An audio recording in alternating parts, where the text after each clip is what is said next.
Hello Nassera, comment tu vas? Je veux bien, merci. Présente-toi voilà, en quelques mots. Alors, Nassera, 44 ans, maman de 2 enfants, Haroun et Daoud. Haroun qui est né avec une maladie donc chronique et rénale. Peux-tu nous raconter comment as-tu découvert qu'Haroun avait des problèmes de santé et à quel âge? Alors, j'avais 23 ans, j'ai accouché à 7 mois et demi de grossesse, prématurément donc, et 24 heures après sa naissance, un médecin est venu me voir et m'a annoncé que Haroun était atteint d'un syndrome néphrotique congénital. Et donc, je ne comprenais pas trop ces termes-là. Mais voilà, on me l'a annoncé et puis on m'a expliqué que c'était une perte de protéines dans les urines et que ça allait durer un certain temps. Explique-nous comment ça s'est passé. Tu avais 23 ans, tu venais de te marier. Enfin, comment ça s'est passé au niveau de toi Nassera, en tant que jeune fille Ouais. de 23 ans? Ça n'a pas été facile parce que c'était l'inconnu, mais en même temps, je dis souvent que moi-même, j'ai eu une renaissance à ce moment-là. Donc je savais que l'ancienne Nacera n'allait plus être là et que c'était moi, enfin une nouvelle Nacera qui prenait vie en même temps qu'Haroun et que j'allais devoir faire face à des difficultés, à des inconnus et que j'avais pas trop le choix en fait que de que d'accepter. Et donc j'ai très vite accepté la situation par contre. J'ai très très vite accepté, malgré qu'on avait diagnostiqué cette maladie avec une espérance de vie de 1 an à la naissance. Donc c'est ça qui a été difficile. Et comment as-tu géré les premières étapes du traitement avec le si jeune âge d'Haroun? As-tu eu des moments où tu t'es sentie dépassée? Oui, au début j'étais dépassée par le poids des responsabilités. Donc, et en plus de me laisser au néonat pendant 3 mois à Erasme, Et tu devais et je rentrer? faisais les allers-retours, oui, tous les jours. Donc j'allais à 8 heures du matin, je rentrais à minuit et j'ai fait ça pendant 3 mois, jusqu'à ce qu'il a été transféré à l'hôpital Reine-Fabiola. C'est pour une maman, une jeune maman, c'est pas... C'est compliqué, j'ai dû faire le choix entre ma responsabilité en tant que mère et même mon couple en fait. Donc mon mariage en a pris un coup à ce moment-là. Et donc c'était deuxième épreuve qui se présentait à moi et envers laquelle je devais faire face aussi. Donc ce qui était difficile, c'était de devoir faire des choix rapides, mais c'était parce qu'on m'avait mis une sorte d'horloge interne avec ces 1 an qu'on avait diagnostiqué de vie. Donc c'était ça qui était difficile à gérer. C'est stressant, C'est très stressant. Ton enfant a 1 an. Et quelle a été pour toi la plus grande difficulté émotionnelle en tant que maman durant ce parcours? La plus grande difficulté émotionnelle, c'est de voir son enfant souffrir et de ne pas savoir prendre sa douleur. Ouais. C'est surtout ça. On le voit souffrir, on est là, on l'accompagne, on essaye de faire du mieux qu'on peut. Les gens ne comprennent pas non plus autour cette souffrance et donc on ne demanderait pas mieux en tant que mère, je demandais pas mieux que de prendre sa place en fait finalement. Où as-tu trouvé cette force justement dans ces moments challengeants? Qu'est-ce qui t'a aidé à garder le cap de rester positif? Ma foi. Ma foi. Vraiment, c'est mon pilier, mon moteur, mon guide. Je suis croyante et c'est ma foi. Sans ma foi, j'aurais pas pu tenir, je pense. Et j'ai vu des parents craquer, j'ai vu énormément de gens aussi autour qui témoignaient de la détresse et qui me disaient aussi comment est-ce que je fais, comment est-ce que je faisais. Et je disais, c'est ma foi. J'ai pu faire le deuil aussi de la personne que j'étais auparavant. Et ça aussi, ça m'a permis d'être la personne que je suis aujourd'hui et c'est comme si j'avais switché d'une ancienne Nacera un peu innocente à ouais, début allez, j'ai commencé ma vie d'adulte. Oui. Et mais j'avais une joie de vivre et j'espérais voyager, faire tellement de trucs et tout que là cette épreuve quand elle est arrivée, non, je devais faire le deuil de tout ça et j'avais pas le temps de faire un long deuil. Ouais. Parce qu'il y avait trop de choses à gérer. Et donc c'est ces deux choses-là, c'est d'avoir fait un deuil rapide sur mon ancienne vie et ma foi. As-tu pu compter sur tes proches ou un réseau de soutien qui t'ont particulièrement aidé? Alors ça, c'est la grande question qu'on pose souvent aux parents d'enfants malades. Alors, sans vouloir en vouloir à qui que ce soit. C'est vrai qu'au début, on a des attentes très particulières de nos proches parce qu'on pense que voilà, c'est normal en fait qu'on puisse se reposer sur les proches. Mais en fait, je pense, avec beaucoup de recul et maturité, qu'en fait, nos proches doivent être là pour les bons moments. et pas forcément pour notre quotidien douloureux.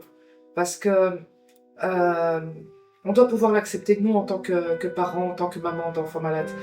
Parce que c'est difficile au début, bien sûr. On se dit nos proches, c'est sur eux qu'on doit se reposer, on doit pouvoir switcher avec eux, etc. J'ai vécu ça très mal pendant un long moment. Et maintenant, j'ai accepté la situation et j'en veux à personne. Et je me dis que c'est mon épreuve, c'est celle d'Haroun. Et il y a toujours des bonnes personnes qui arrivent au moment où il faut. Donc en fait, finalement, j'ai pu toujours compter sur quelqu'un, mais sans devoir le définir parce que c'est aléatoire, c'est tout le temps une nouvelle personne. Ça peut être une infirmière, comme ça peut être une autre maman, comme ça peut être une autre patiente, comme ça peut être toi, Soumia. En fait, quand on est malade chronique, ce qu'il y a, que ce soit pour les parents, le patient, on va dire, même moi, en tant que mes amis, je peux pas leur demander de chaque hospitalisation de D'être là. C'est pas possible, en fait. Et c'est vrai que souvent, ça change des périodes, des moments. Et, c'est ça. Il y a des personnes qui vont être présentes à un moment précis. Oui. Et c'est ces personnes-là qui devaient être là, en fait. Oui, voilà. Et donc, mais il a fallu du temps pour digérer. Bien sûr. Digérer ça et l'accepter. Ça, c'était vraiment une inconnue dans ce parcours-là. Mais maintenant, tout va bien. Et justement, y a-t-il eu des moments, des intentions de la part d'autres patients ou parents vivant les mêmes choses qui t'ont particulièrement ému ou redonné de l'espoir? Alors oui. Alors, cette question-là, elle est particulière parce que, et ça va peut-être en étonner plus d'un, c'est que l'espoir que j'ai pu avoir, c'était en me disant, il y a pire ailleurs. Ouais. Et donc... Et c'est un lien avec la foi, je pense aussi. C'est un lien, oui, bien sûr, ça rapproche, ça, on se raccorde à notre foi, mais en même temps, regarder ailleurs, voir les douleurs des autres, les difficultés des autres, les épreuves des autres qui peuvent être beaucoup plus lourdes, on se dit, ouais, mais finalement, ça va, on gère. Et donc, ça donne de l'espoir. Malgré tout, ça donne de l'espoir. Tout en ayant de la compassion et de l'empathie pour les autres malades, bien évidemment. Hein. Ça ne minimise pas la situation. Et puis, il y a une autre forme d'espoir, bien sûr, c'est de voir d'autres patients se faire greffer pendant que son enfant est en dialyse. Et donc, on se dit, ben oui, c'est possible, c'est possible. Surtout quand il y a une troisième greffe, une quatrième greffe, on s'est dit, bah oui, en fait.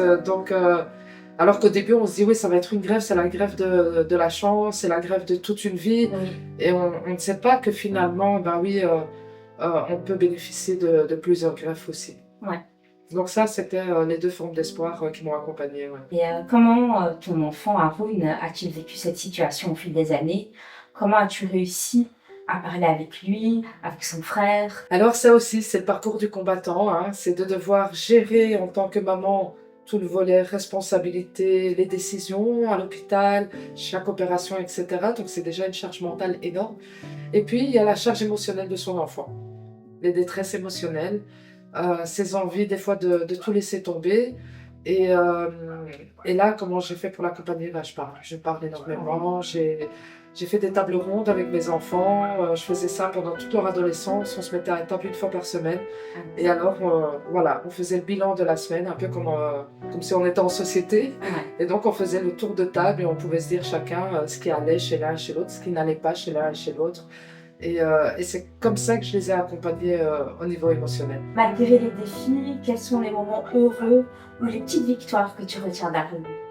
D'Haroun? Il en a tellement, je ne peux pas choisir. Il en a tellement. Chaque fin d'hospitalisation, j'ai envie de dire, c'est une victoire. Ouais. C'est une victoire parce qu'à chaque fois qu'il rentre en hospitalisation, c'est tellement dramatique, tellement inconnu des fois, même pour le corps médical. Ouais. Où ils se disent, oh là, c'est quelque chose voilà, de grave, il y a un scénario très grave qui s'annonce à nous. Et puis quand il sort, ben ouais, ce sont des victoires de le voir, voilà. Revenir à la vie, en fait, à chaque fois. Et justement, comment tu gères à chaque fois ces moments dingues, quand il doit rentrer, on ne sait pas qu'est-ce qu'il a, c'est une urgence. Parce que voilà, on se connaît depuis longtemps, et c'est vrai que moi, je le vis à travers, quand tu m'en parles. Et nous-mêmes, moi-même, c'est comme un petit frère, on stresse, on n'est pas bien, et donc j'imagine même pas ton ressenti en tant que toi, maman. Alors, Daoud aussi. Daoud. Mais j'allais en arriver aussi à Daoud. C'est que le premier sentiment qui me vient, c'est de l'angoisse. Okay. C'est de l'angoisse.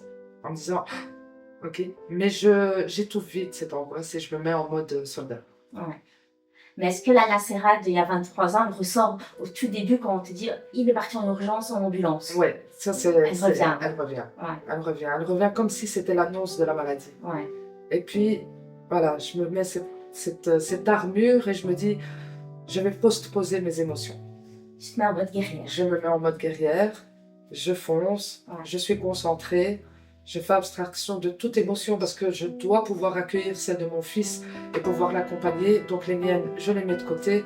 Et après chaque hospitalisation, il me faut au moins une semaine, je me mets dans ma Voilà, bulle. c'est ce que j'allais dire justement après. C'est le après qui est un peu difficile. Et donc on doit, voilà, après, on doit te laisser tranquille. Voilà, tu ça te au motives. minimum une semaine, je réponds à personne, je m'isole, je reste dans ma bulle et je fais voilà, ce que j'ai à faire Oui. d'important et de prioritaire. Mais Mais sinon, non, je reste dans ma bulle. Et tu as des outils pour justement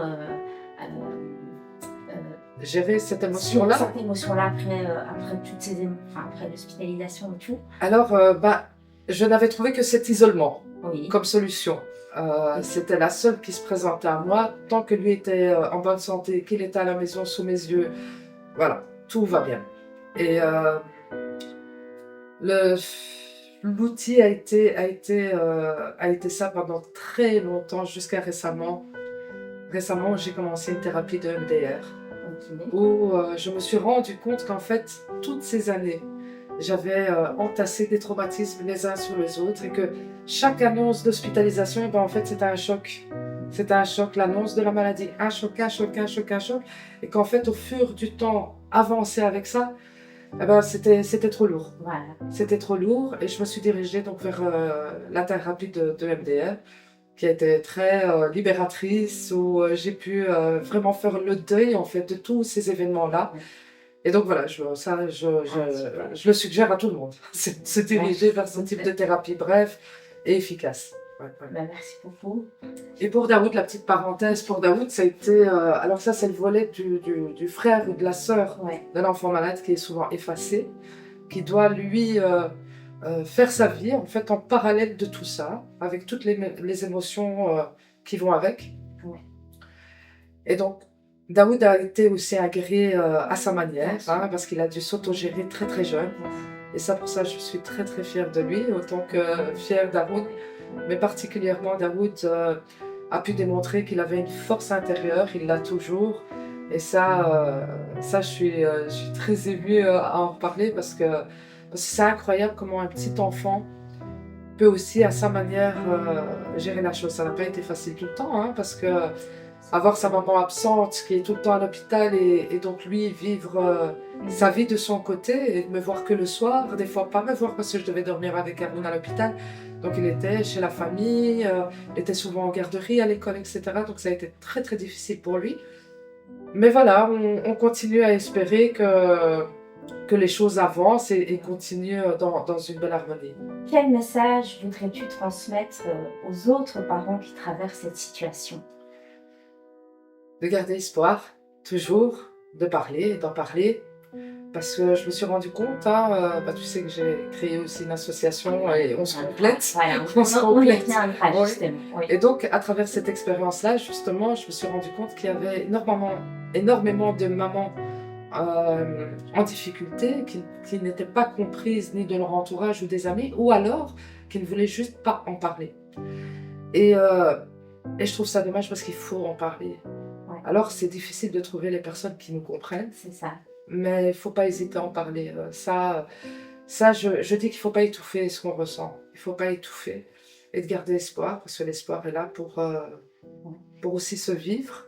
Et un autre message que je pourrais leur dire, c'est qu'elles sont formidables, qu'elles sont des exemples, qu'elles sont... je vais pleurer. Je te vois, t'as les larmes aussi, je veux aussi les avoir. Mais qu'elles sont des forces de la nature et que si le destin les a choisies, c'est qu'elles sont capables. Elles sont capables. Et nous, sans vous, sans les mamans, sincèrement, on n'est rien. Donc, c'est grâce aux mamans que, voilà, moi aussi je suis émue. Tu m'as émue. Donc, et maintenant, justement, à Haroun et à Daoud, quel message tu voudrais leur laisser? Vous savez que je fais mon testament là. Bon, voilà, il y a quand même un beau parcours depuis. Alors, je les aime. Je suis fière d'eux. Que je serai toujours là dans les bons et les mauvais moments. Que je leur porte un amour inconditionnel. Je pense qu'ils le savent, mais c'est Ouais. toujours bon à redire. Ouais. Et que je leur souhaite d'avoir une longue vie et de vivre tout ce qu'ils veulent vivre. De garder en tête qu'il faut toujours rêver. Ne jamais arrêter de rêver. Et d'ailleurs aussi, à vous, aujourd'hui, qu'en est-il De ses rêves. de ses rêves, de Ah, sa santé aussi? Alors, de sa santé, actuellement, il est greffé depuis le mois de mars. Et donc, ça a été magnifique, bien sûr, de vivre ce moment-là, Ouais. cette annonce de greffe. C'était sa quantième greffe, ça? C'est sa troisième greffe. Sa troisième. Sa troisième greffe, ouais. Sa troisième greffe. Il en a eu une première, il avait 5 ans. Ok. Puis la deuxième, il avait, si mes souvenirs sont bons, 12-13 ans. Et donc là, 15 ans, pardon. 15 ans il avait. Et là, maintenant, à 21 ans, sa troisième greffe. Et donc là, pour le moment, il y a une petite bactérie qui s'accroche et qui ne veut pas trop le lâcher. Donc il est sous antibiotiques. Ouais. Mais voilà. On garde Si c'est espoir. ça, on garde de toute façon espoir, mais il n'est plus rattaché à sa dialyse. Donc ça, c'est déjà le quotidien a changé, ça c'est Ouais. sûr. Ouais, c'est vrai. Et toi, justement, Nacera, toi, en tant que femme aujourd'hui, que te souhaites-tu? Parce que tu nous as parlé de la voie de la maladie. Ouais. Donc, explique-nous un petit peu ce que c'est que la voie de la maladie aussi. Alors, cette association, elle a été sous l'impulsion justement de toutes ces mamans qui venaient vers moi un petit peu. Elle a été créée quand, Nacera? Alors, elle a été créée en 2013. Voilà. En 2013, ça fait 10 ans. Ouais, ça fait Et tu as été là, tu as Ouais, été ambassadrice on de est cette là, association on est là. aussi. Et elle a été faite sous l'impulsion justement de tous ces témoignages, toutes ces mamans qui venaient vers moi me parler et tout. Et je me suis dit, ben, il faut créer quelque chose autour de ça, un accompagnement. Et donc voilà, à l'hôpital, on a une psychologue qui est présente, mais Une association de patients ou d'aidants, c'est pas pareil. Voilà. Et il fallait que ce soit un lieu neutre, un lieu extérieur au service hospitalier. Tu peux accueillir toutes les mamans de Voilà. tous les hôpitaux. C'est ça, c'est ça. Et même de toute forme de maladie. Donc moi, Voilà. le projet initial, c'était de réunir des mamans qui avaient un enfant malade, peu importe la maladie, du moment que c'était une maladie chronique. Voilà. Hein, donc ce soit les diabétiques, la mucoviscidose, voilà, ce sont des maladies lourdes, des traitements lourds et chroniques. Et donc je me suis dit que là où on se rejoignait toutes, c'était le fait de devoir assumer ça dans le quotidien et d'être maman avec toutes les autres responsabilités de la maison, des autres enfants, pour elles, leur mari, etc. Donc c'est une charge énorme, mentale. Puis toi, t'es un dinosaure, par enfant. Je veux dire, t'as commencé très jeune, donc je pense que t'as de l'expérience, t'as ton vécu. Oui, j'ai évolué aussi. J'ai évolué et puis même la voie de la maladie a évolué. Bien sûr. Parce que j'ai apporté cette assistance entre guillemets au départ. Et puis même ça, je me suis dit, mais c'est pas vraiment ce que je sais donner. Ok. C'est pas vraiment ce que je sais donner. Donc j'ai recentré la mission de la voie de la maladie. Et là, je fais de l'accompagnement administratif, juridique, social et psychologique. Donc s'ils ont besoin, voilà. ils peuvent contacter la voie de la maladie. Voilà, exactement. Et alors tu les accompagnes dans leurs besoins. Dans leurs besoins, dans des droits qu'ils ne connaissent pas. Okay. Il y a sur plusieurs facteurs. Et puis alors, il y a aussi des enfants qui ont pas une maladie chronique, mais on va dire une différence. Ouais. Je pense aux enfants TDAH qui, eux, par exemple, ont besoin d'aménagement raisonnable à l'école, etc. Et que lorsqu'ils sont diagnostiqués, leurs symptômes paraissent anodins. Parce que physiquement, tu sais très bien, c'est comme un dialysé ou un diabétique. De l'extérieur, ce sont des maladies invisibles. Un enfant TDAH, c'est pareil. Donc, de façon extérieure, on va se dire, oui, mais c'est un hyperactif, ou on va mettre des étiquettes très rapides, alors que non. Il faut des aménagements. Tu aides à emménager au niveau de l'école. Voilà, je fais un accompagnement et s'il faut insister auprès de l'école pour pouvoir mettre en place ces droits, en fait, qui sont écrits. Il y a des circulaires de l'État qui vont dans les écoles, qui sont dans les écoles. Okay. Et donc voilà, je me rends compte qu'il y a une sensibilisation encore du corps professoral où il faut insister dessus. Parce qu'il y a de la méconnaissance de toutes ces formes de maladies. On les connaît de nom, mais on ne les connaît pas dans dans le poids. Ouais. Et donc, il y a une expérience que j'ai faite avec une école, celle d'Haroun, à Oluwe, où j'ai demandé s'il était possible que certains professeurs, les éducateurs, puissent venir rencontrer Haroun pendant ces séances de dialyse. Et donc, ils sont venus à Saint-Luc et ça a changé complètement le regard qu'ils avaient d'Haroun. Parce que Haroun, quand il allait à l'école, des fois, il était fatigué, on disait oui, mais il faut dormir. Oui. Ou alors ses absences, et il y avait des réflexions Il ne comprenait pas en fait ce que c'était la dialyse en fait. Comprenait pas le poids que c'était. Il savait, mais en théorie, mais pour moi, la sensibilisation passe aussi par le visuel. Donc, j'encourage vraiment tous les accompagnateurs d'enfants, que ce soit dans les ASBL, que ce soit les écoles, que ce soit les écoles de devoirs, etc., de venir faire une visite dans les hôpitaux et de se rendre compte en fait de ces enfants. Il y a des instituts, des écoles qui nous suivent, donc on peut te contacter via les réseaux sociaux, La Voix de la Maladie, on mettra le lien de toute façon et ton adresse email aussi, donc s'ils veulent te contacter. Et mis à part tout ça, la Nacera, la Nacera femme, qu'est-ce que tu lui souhaites dans les années à venir? Qu'est-ce que je lui souhaite? Je lui souhaite, donc je vais parler à la troisième personne. Oui. Hein, on connaît ça, c'est à travers les neurosciences. On a déjà parlé à sa petite enfant intérieure, maintenant je vais parler à la future Nacera. Ben, je lui souhaite tout le bonheur du monde et je lui souhaite d'être épanouie. Je lui souhaite de réaliser ses rêves. Parce que ça aussi c'est quelque chose qui s'est révélé en moi après ces séances de MDR. C'est que je me suis rendu compte que j'avais arrêté de rêver. J'avais vraiment arrêté de rêver. C'était focus que maladie. Mission, maladie, et je n'arrivais plus à me projeter. Pour moi, je vivais au jour le jour, au jour le jour.